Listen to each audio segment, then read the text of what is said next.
Good morning, children. Welcome to your SST class for class 5. And today we are going to read and discuss about the Democratic Republic of Congo. इसके बारे में हमें पढ़ना है आज the Democratic Republic of Congo. Congo के जो लोकतांत्रिक समाज है उसके बारे में पढ़ेंगे। ठीक है, गणतंत्र रिपब्लिक है ना। तो democratic Republic of Congo, Congo तो कॉन्गो कहाँ पे है वो देखना है और उसके डेमोक्रेटिक रिपब्लिक को समझना है। उसके साथ साथ और क्या क्या दिया गया है देखते हैं। Location of the Democratic Republic of Congo and the climate, vegetation, इस सब के बारे में पढ़ना है। ठीक है, तो डेमोक्रेटिक रिपब्लिक और एक बार मैं बता देता हूँ। लोकतांत्रिक, डेमोक्रेटिक मीन्स क्या होता है, लोकतांत्रिक और गणतांत्रिक होता है। तो लोकतांत्रिक समाज किसका, कॉन्गो का। कॉन्गो का लोकतांत्रिक समाज के बारे में इस चैप्टर में दिया गया है और ये आपका एसएसटी बुक का चैप्टर 4 का है। ठीक है, तो इसे हम पढ़ेंगे। तो इसमें बहुत सारा चीज हमको सीखने के लिए मिलेगा, जैसे डिफरेंट क्लाइमेट में डिफरेंट क्रॉप्स होते हैं, वहाँ का वेजिटेशन, वाइल्ड लाइफ, एनिमल्स, इन सब के बारे में भी हम लोग जानकारी लेंगे। तो पहले हम देखते हैं कि यहाँ पे हमारा क्या दिया गया है। हम लोग ऑलरेडी क्या पिछले क्लास में यानी क्लास 4 में we have already discussed what different types of climatic region and the wildlife, and after that now we are going to discuss about the Democratic Republic of Congo. So at first, what is in your book, we have to see it. See, there is a picture in your book, page number 24. I can't draw this in this, so you have to understand by this picture. So now we will have to start our class. So first, the equator passes through the continents of South America, Africa and Asia. See this, South America, Africa and Asia. तो ये south America, Africa, Asia, ये क्या है हम लोग already पढ़े थे। आप लोगों को याद होगा, there are 7 continents in the world, among them South America, Africa and Asia. All these are also continents, and these continents comes under what? Equatorial region. और इक्वेटोरियल रीजन, तो इक्वेटोरियल रीजन क्या होता है पहले हम देखेंगे और उसके बाद ये इक्वेटोरियल रीजन में ये इसका लोकेशन क्या है उसके बारे में देखेंगे। तो इक्वेटर क्या है हम पहले से जानते हैं, हमारे पहले क्लास में क्लास 5 के एसएसटी बुक का फर्स्ट चैप्टर में हम लोग पढ़े थे कि इक्वेटर क्या है। आप लोगों को सबको समझ में आ गया होगा इक्वेटर क्या है। तो equator to 23 degree north and 23 degree of south, वो जोन को क्या बोला जाता है, इक्वेटोरियल रीजन कहा जाता है। क्या बोला जाता है, इक्वेटोरियल रीजन कहा जाता है। तो इक्वेटोरियल रीजन किसको कहेंगे हम, from 0 degree to 23 degree and half north part and from 0 degree equator to 23 degree and half south, that part is known as, see here, 0 degree, then 23 degree and half to the north and 23 degree and half to the south. This part is known as equatorial region. Is that clear? Next, the equator passes through the continents of South America, Africa and Asia. See your book, you can see this is the equator line, this one is our equator line, and this equator line passes through what? South America, Africa and Asia. See, that's why I am writing the name of the continents here, South America, Africa and Asia. The equator passes through the South America, Africa and Asia. Okay, the area that lies on both sides of the equator, the area which lies between the what?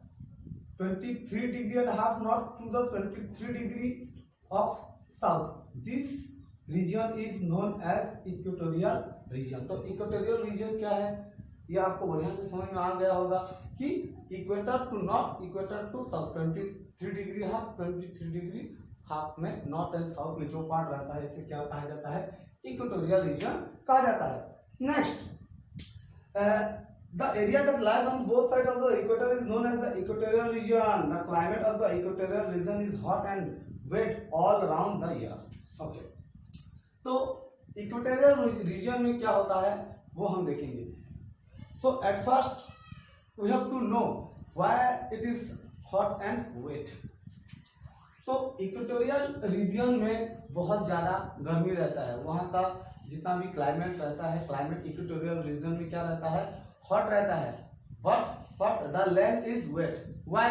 Because in equatorial region there are different types of rivers, that's why the land is wet and the atmosphere is hot in this equatorial region। तो equatorial region में क्या होता है, atmosphere जो है वो hot रहता है और जो लैंड एरिया रहता है वो वेट रहता है साल भर, थ्रू आउट द ईयर।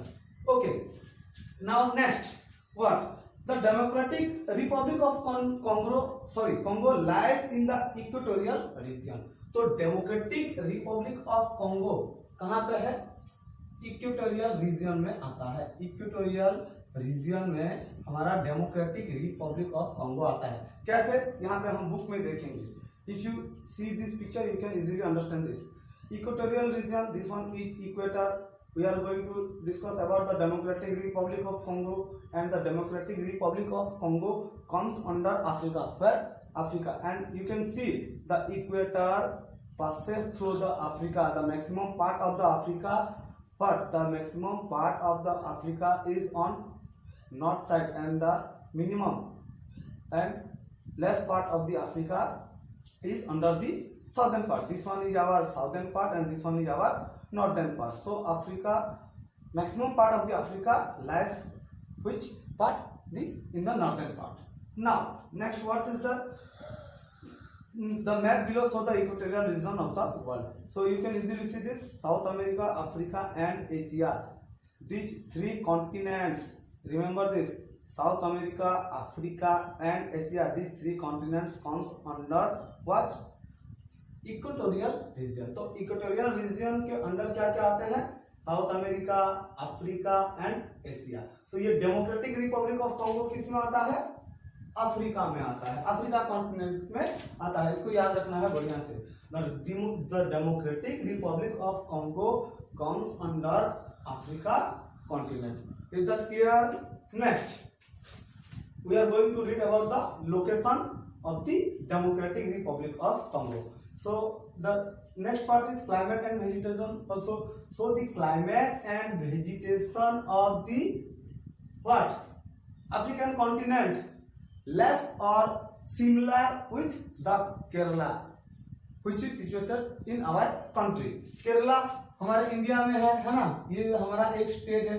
तो केरला का क्लाइमेट जिस तरह का रहता है और जिस तरह का वेजिटेशन होता है उसी तरह का क्या होता है अफ्रीका में भी, सेम और लेस, थोड़ा कम या उसके जैसा ही क्लाइमेट और वेजिटेशन होता है। Africa is just as similar to what, Kerala. Okay, next the location, we are going to read about the location of the Democratic Republic of Congo. So what is first location, see this Congo, this one is the name of the, lies in the heart of Africa। Africa के heart में रहता है, मतलब Africa के centre part में जो है हमारा कॉन्गो रहता है ना। तो Congo lies in the heart of the Africa। Listen, Congo lies in the heart of Africa। We are going to read about the African continent. Remember this, okay? And this is the third largest country in African continent. But see this, third largest country in African continent। तो continent क्या है हम लोग already पढ़ चुके थे, मैंने बताया था लास्ट क्लास में कि कुछ कंट्री मिलके क्या करते हैं, एक कॉन्टिनेंट फॉर्म करते हैं। तो ऑस्ट्रेलिया एक ऐसा कंट्री है, वो और कॉन्टिनेंट के नाम से जाना जाता है उसका एरिया के हिसाब से।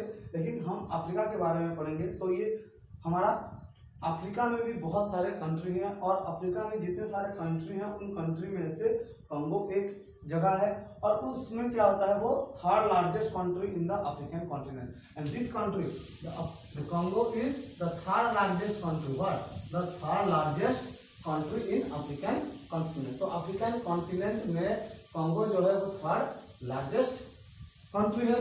Next, what is in this? Then it is the third largest country and it was earlier known as Zaire. See this, the African continent, the Congo. This one is known as what? Zaire. It is earlier known as Zaire. Z-A-I-R-E. Z-A-I-R-E. Zaire. This one is the name of the Congo. Next, to its north lies the world's biggest desert. तो हम लोग dessert के बारे में जानते हैं. To its north lies the world's biggest desert. तो north, किसके नॉर्थ में?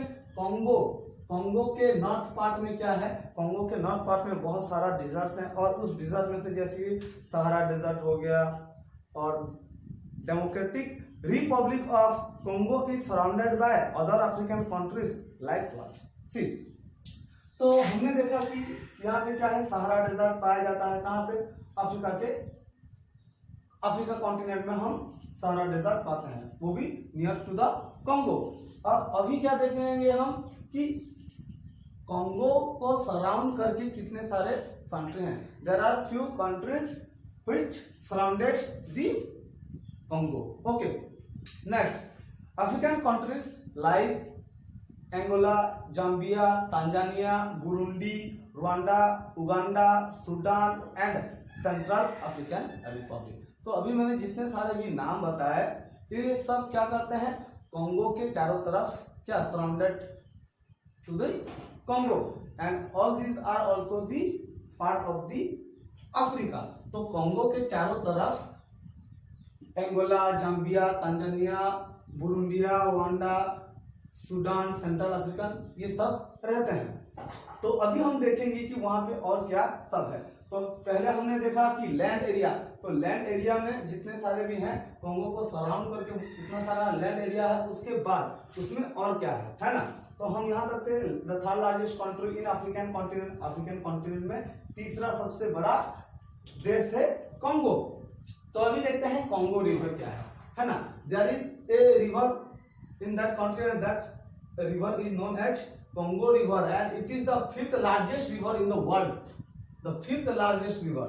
See this, the fifth longest river in the world is known as Congo River. See this, this one is the third largest country. This one is the third largest country in the African continent. Only African continent, not in the world. African continent का तीसरा सबसे बड़ा देश है कंगो और पूरा world में पांचवा यानी fifth longest river in the world. This one is known as Congo river. So this Congo river joint with some tributaries and make Congo basin. So what is Congo basin? Tributaries, सबसे पहले हम देखेंगे कि tributaries क्या है.